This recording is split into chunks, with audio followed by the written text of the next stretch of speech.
Creativity is often seen as a magical, effortless process, something that just happens. But what if I told you that 85% of creative work is actually frustrating, messy, and downright challenging? That's right. According to research from the University of California, the best creative minds experience more failure, doubt, and chaos than most people realize. In fact, 72% of writers admit to feeling stuck at least once a week, and 60% of artists say they spend more time cleaning up mistakes than creating. Doesn't sound so glamorous now, does it? But here's the kicker. These struggles aren't obstacles, they're part of the creative journey. In this video, we're going to break down the frustration of creative work and show you how to embrace it. You'll learn why the messy parts of creativity are actually your secret weapon. If you've ever stared at a blank page, doubted your ideas, or wanted to give up halfway through a project, this is for you. Stick around, because we're going to unlock how to use those challenges to fuel your creative success. Ready? Let's dive in. Chapter 1. The Curse of the Blank Page. Embrace the empty. Starting a creative project can be one of the most intimidating experiences. We've all been there, staring at a blank page, screen, or canvas, feeling the pressure of what's to come. But here's the thing. This blankness is your friend, not your enemy. The initial empty space is full of potential. It's a canvas with infinite possibilities.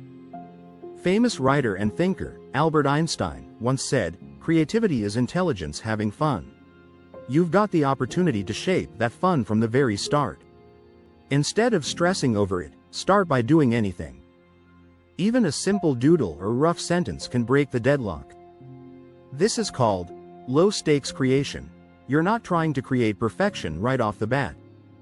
Studies show that creative work often starts with messy, unrefined ideas, and that's okay. One effective strategy is to brain dump. Write or draw whatever comes to mind, without judgment. Don't overthink. The trick here is to give your mind the freedom to wander. You'll be surprised how quickly you start finding patterns and interesting ideas in that initial mess. You can also try a method called free writing, where you write continuously for 10 minutes without stopping or worrying about grammar. This allows your subconscious to take over and unleash creative thoughts you didn't know you had. It's like letting the floodgates open, allowing ideas to flow. It's important to remember that inspiration often strikes when you're not actively searching for it. Studies in psychology have shown that creativity flourishes in relaxed, unstressed environments. So, let go of the expectation that you need to be on all the time. Let your mind wander. Give it space. Ultimately, the blank page isn't something to fear. It's a tool, a gateway to your next big idea. As writer Anne Lamott put it in her book Bird by Bird, start with the one true sentence that you know. In other words, just begin, even if it feels awkward. You're allowed to grow from there. Chapter 2. The Creative Block Myth. Your brain's sneaky escape plan. Creative blocks are a common struggle, but here's a secret. They're not real. At least, not in the way we often think. What we call a creative block is often just your brain's natural instinct to avoid discomfort. It's trying to protect you from failure, from putting your ideas out there. Psychologists explain that the brain loves comfort. It thrives on routine, safety, and predictability. When you push yourself into unknown, uncharted territory, the realm of creative work, your brain resists. It creates obstacles to keep you safe from what feels like a potential risk. But what if you could work with this rather than against it? One strategy to overcome so-called creative blocks is to reframe the situation. Instead of seeing it as a barrier, treat it as a signal. Your brain is telling you that you're on the edge of something new, something unfamiliar. This is where the magic happens. So how can you rewire this tendency? First, give yourself permission to fail.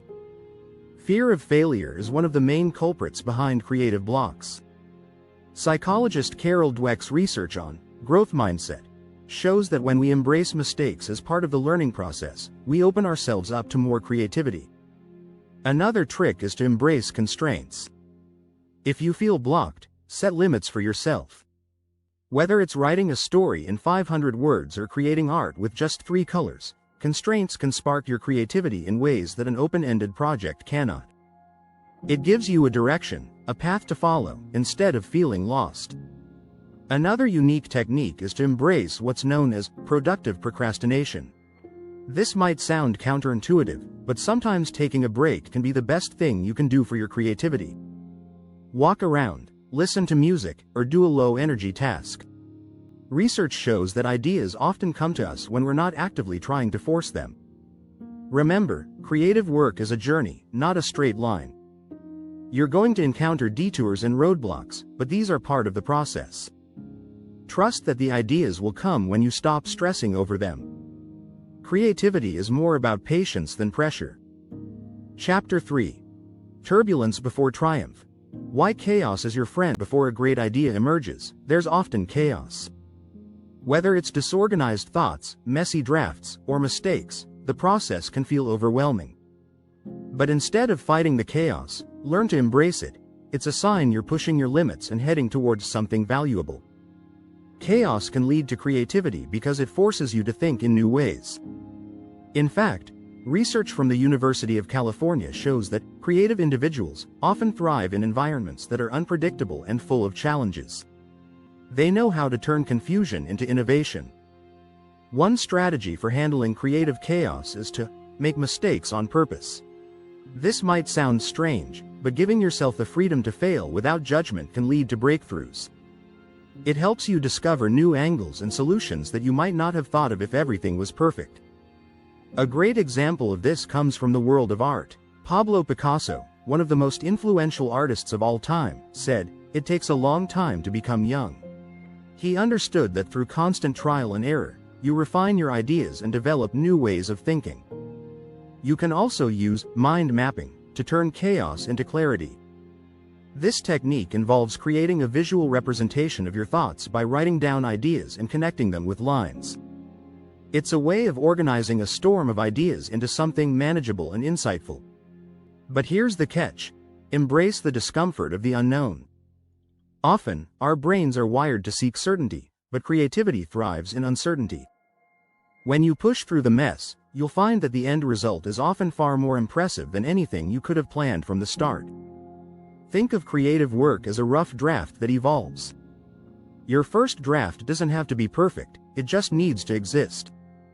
In the words of writer John Steinbeck, you can't write a book from scratch, you have to build it. Embrace the turbulence. It's the building phase of your creative masterpiece. By accepting the chaotic nature of creativity, you shift your focus from outcome to process. Instead of worrying about creating a polished final product, you focus on the small victories that come with each messy step. And that's when true creativity happens. If you're enjoying these tips, make sure to subscribe and hit the bell icon for more insights on unlocking your creative potential. Chapter 4. Perfectionism. The silent killer of creativity. Many people think creativity means creating something perfect. But in reality, perfectionism is one of the biggest barriers to innovation. The pressure to make something flawless can paralyze you before you even begin. Perfectionism makes you constantly second-guess yourself. You can't move forward if you're obsessed with making everything perfect right from the start. Psychologist Brené Brown explains in The Gifts of Imperfection, perfectionism is not the path to creativity. It's the path to self-doubt. To combat perfectionism, it's essential to adopt a mindset that values progress over perfection. Set small, achievable goals. If you focus on completing a task or a section of your project, instead of making it perfect, you will find that the perfection comes naturally with time. A useful strategy is to break large tasks into smaller, manageable chunks. Rather than thinking, "I need to create a masterpiece," focus on creating the first draft or the initial version. The magic happens in the revision, not in the first attempt. In fact, research by the University of California found that creative individuals are often comfortable with ambiguity, meaning they're not afraid to leave things unfinished. They accept that the first draft will likely not be perfect and use it as a stepping stone toward improvement. Another powerful technique is to establish a "done is better than perfect" rule. This means you give yourself permission to finish something, even if it's not perfect. By focusing on completion instead of perfection, you'll notice you're far more productive and less stressed. Remember, creativity thrives in imperfection.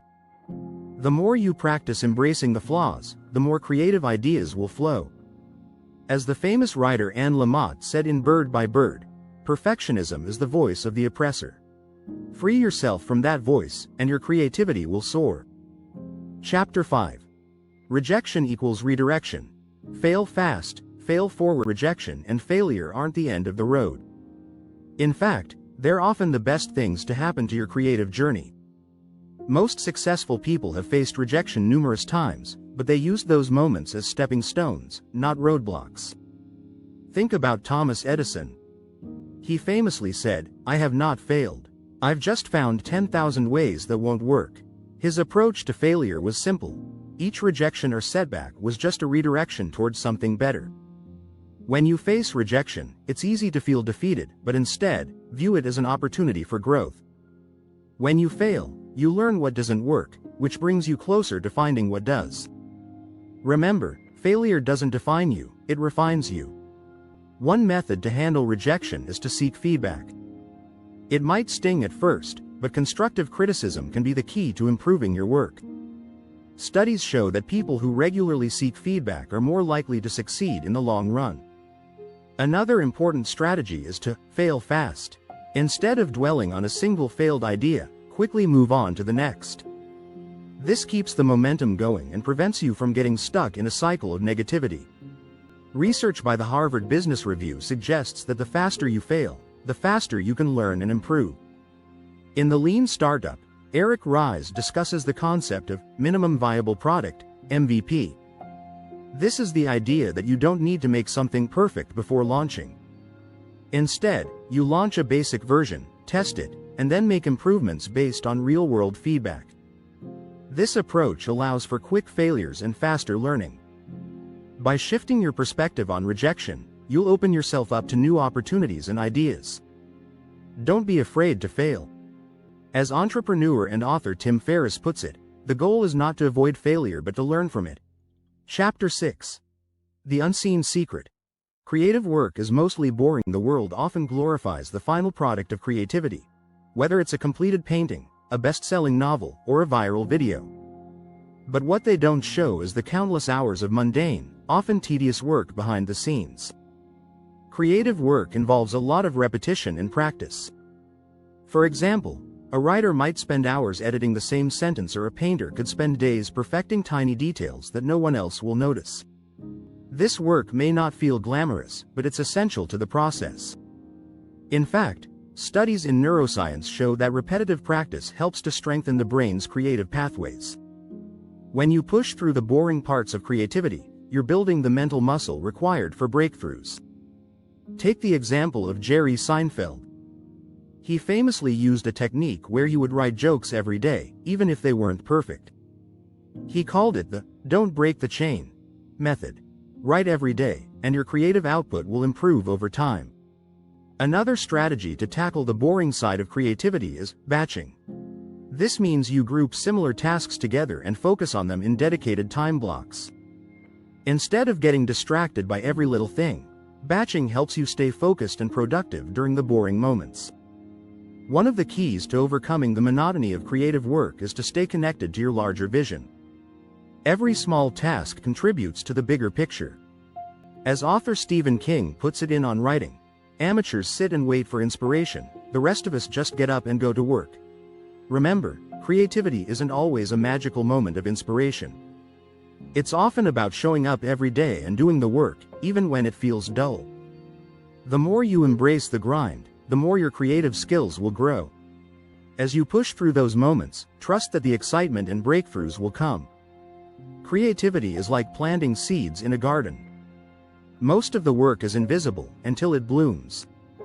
Keep going. If you found these strategies helpful, make sure to hit the subscribe button and ring the bell for more tips on how to unlock your creative potential.